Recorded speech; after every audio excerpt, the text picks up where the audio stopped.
Welcome to the Client Portal. In this video, we'll guide you through the steps to set up your account in the Logix Client Portal. First, you'll receive an invitation email from your service provider. The email contains a register button, which is valid for 72 hours. Click the button to be redirected to a page where you can set your password. After confirming your password, click Submit to proceed. Once your password is successfully set, you'll have access to the Logix Client Portal app. The Logix Client Portal app is available for download on both the App Store and Google Play Store.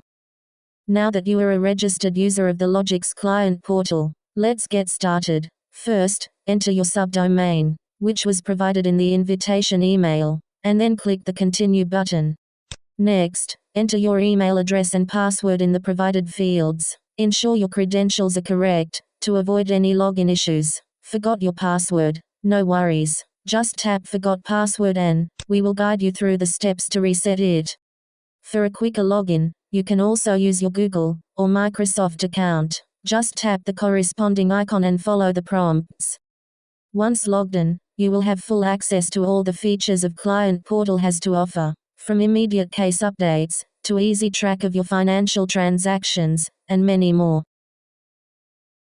That's it. You are all set to explore Logix Client Portal. Thank you.